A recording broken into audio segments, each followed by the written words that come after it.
airship. It was over the Australian Grand Prix at Melbourne. I was talking about John Cleland. He's really struggling. He's 29 laps, 30 laps down now, just keeping going. Out of the race, seemingly goes the John Cleland car. There is the Renault Laguna leading the Bathurst 1000 on its 64th lap out of 161, with Alain Menu, we believe, coming in at the end of this lap to hand over, I was going to say to his mate, Jason Plato. I don't think they're all that matey, because Alain Menu's implacable decision to push past Jason Plato in a recent British Touring Car Championship race cost Plato second place in the championship. And as we speculated earlier, Alan, with a lead of 30.27 seconds, they'll be in, they'll change, they'll refuel, and they'll be out again, still in the lead.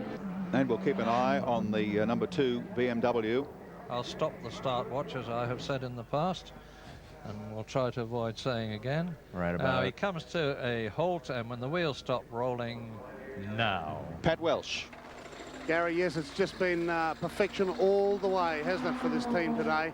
And there'll be a driver change. This is what takes a little extra time, because the new seat has to go in. That's just taking an extra couple of seconds, although they've completed that very, very quickly. Alain Menu out, Jason Plato in. Looks like Paul Morris coming out of Murray's corner. And taking the lead. So they have not managed to get Alain Menu out in the lead. It's 32 seconds since he came in now, and the fuel is still going in. This is much longer than I expected, and in comes the Brabham car from third position. So Morris is in the lead now. Menu should get out in second place. Brabham is in, and he was in third position. No driver change in the Brabham car. David staying in the car. 52 seconds that was, in comparison with 47 seconds for the previous pit stop. Rejoining the race in second place, Jason Plato at the wheel of car number 3. So Paul Morris, car 2, BMW, leads the race. Car 3 in second place. Alain Menu at the wheel, Jason Plato rather, now at the wheel of the Williams Renault. Now the question is Neil Crompton going to get in and through before the Brabham car goes out? And it rather looks to me as though he is. The Brabham pit stop, no driver change, remember, 23 seconds. But there will be a pit stop in that BMW area any moment now, because I can see Craig Baird standing by, ready to jump into the lead car. Yeah, jumping up and down to get in, I should think, Richard. Here comes 05, Derek Warwick. Yep, Derek Warwick from 9th position. And he had got back somehow onto, no, he was still nearly a lap adrift, but made up a heck of a lot of time.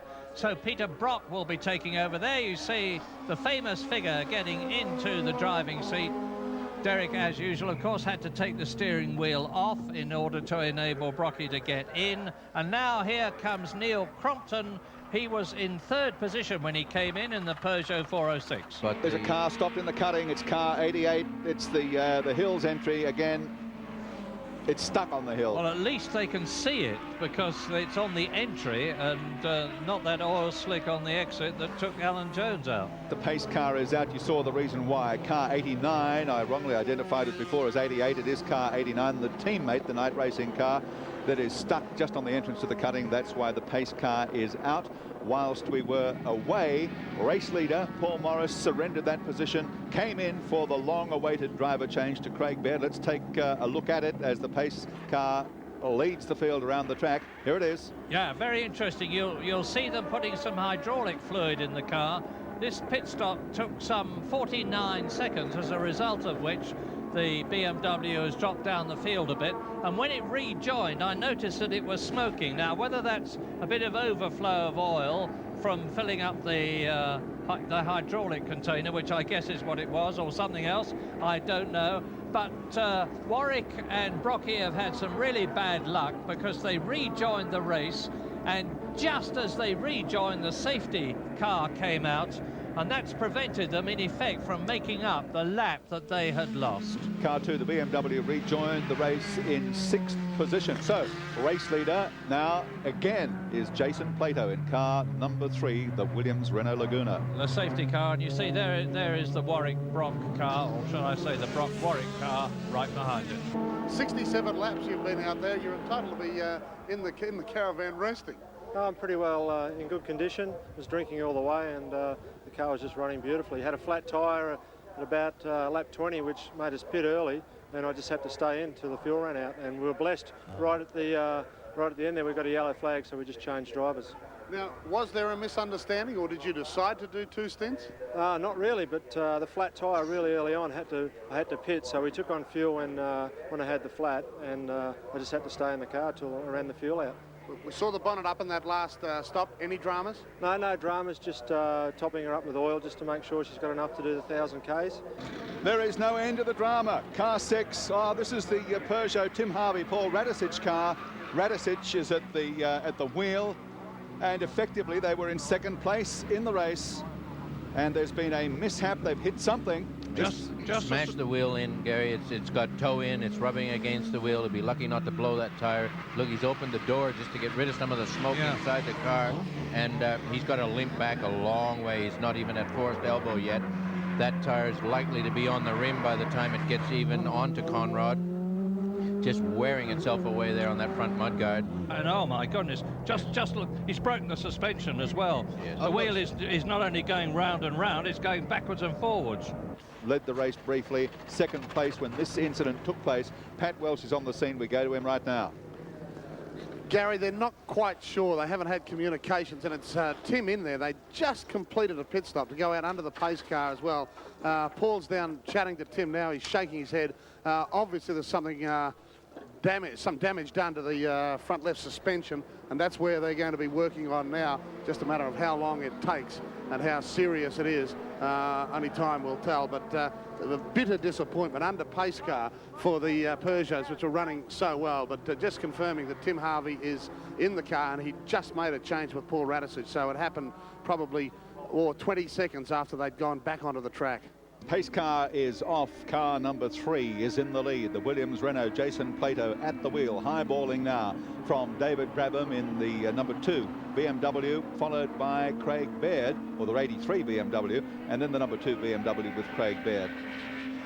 Well, Jason Plato will be wondering, Murray, what he has to do to get on top of these cars behind him. They've stretched out to upwards of 25-second lead on 2 occasions. Yeah. It's been hauled back to nothing, and here he has to go and start all over again. Yes, it's tough, but they've done it. They've done it twice, so I guess they can do it again. And the question continues to be, not is the Renault fast enough? My goodness, it's certainly fast enough, but is it going to be long enough in terms of staying on the track? So we've seen the Alfa Romeo in trouble earlier on, and this is what happened to it. Watch the red car as it's parked. Well, it must have been touched by the Porsche. That presumably is the problem. Yeah, that's the Patrick Watts Neil Crompton car, not the Tim Harvey car, which nudged David Auger's Alfa Romeo 155. And we've just seen poor old Tim Harvey go out of the race. And the safety car is going out again. Some trouble around. Oh, there it is. This never-ending It's our old friend. It's Jenny Thompson's Ford Mondeo, but at least it's parked in a safe place.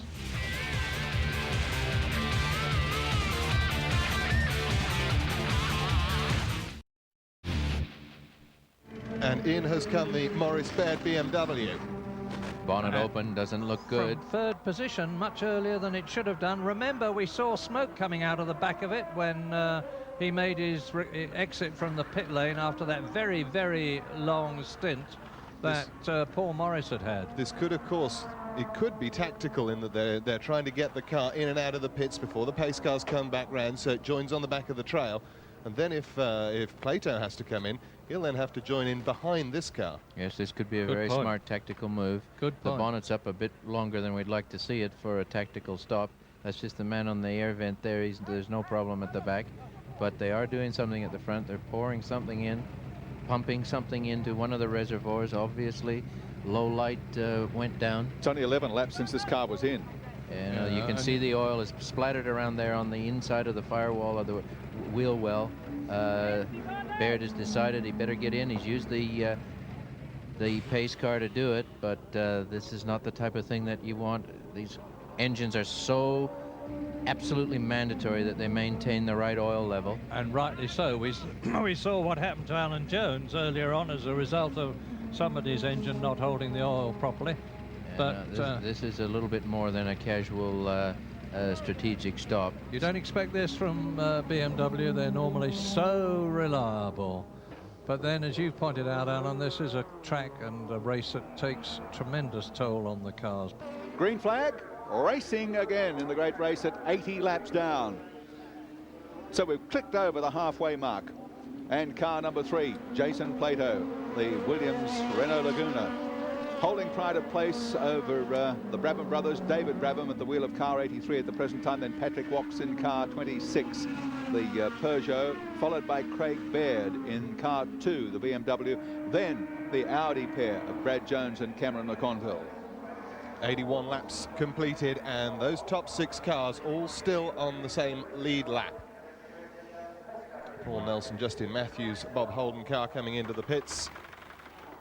Yes, Bob Holden, of course, won this race in 1966. So Jason Plato continues to lead the great race. 85 laps gone from the Brabham BMW. Patrick Watts runs in 3rd. 4th place, Paul Morris and Craig Baird, and in 5th place, the Jones-Beeler Audi Quattro. Similar car in 6th for McConville and Omrule. In 7th, Richards Rydell with the Volvo. 8th, Warwick and Brock. 9th, Nilsson and McLean, and 10th, Richards and Riley. Let's check all the way down to 20. Searle and Fuller in 11th place in the BMW 320. The Honda Accord of Bailey and Luff is 12th. Then Nelson, Matthews, Holden in the BMW 320. They're 13th. 14th, Chapman, Bradshaw, the BMW 318. Hyundai Elantra, 15th place, Shaw and Robson. 16th is held down at the present time by Fitzgerald and Miller in the Peugeot 405. Then Richards and Neal, the Nissan Primera, are 17th. Harvey and Radicic in car number 6, the Peugeot 18th position. Auger and Kite in 19th. Newman and Bewley in the Peugeot 405. In 20th place in the great race, the AMP Bathurst 1000. That's the Peugeot 406, and unlike the other car where we've just been listening, the suspension strut is perfectly okay. He's changing drivers. Patrick Watts gets out of the car, and into his place will get the other driver, which of course is Neil Crompton and David Tapp. David, what's happening? Yes, Murray, a driver change. As you've said, Neil Crompton in the car. They're quickly changing brake pads too at the front of the car here, and tyres and fuel all going in. They're running fairly strongly at the moment, this car, and they'd obviously be looking forward to getting back out there as quickly as possible, trying to effect this brake pad change as quickly as possible. They're having some problems at the moment getting the right rear wheel back on the car, but mission now accomplished. Well, we've got a nice close-up there of the twin caliper assembly, and you saw the big levers where they're pressing the pistons back in the caliper so that the pads can be pulled out and then leave enough room for the thicker new pads to go in. Here we are, our man on stick cam on the end of a stick. Fabulous race cam on the end of a broomstick, and there goes one pad in at the front. Twin calipers on this Peugeot model, and there the other fellow, well, two fellows working, one on each caliper. Good way to go. Wonderful picture this, you know. You don't normally expect to be underneath the car seeing the brake pads being changed. You notice that they're not using their fingers, Murray. Those things are coming out at 600 degrees. Slick tires going on. Temperature, and the wheel back on, just filing a little bit of the face off. Oh, something's gone amiss with where the wheel sits on that wheel hub, so squaring that off. Nothing too much to worry about once they get it straight, or once they get it square.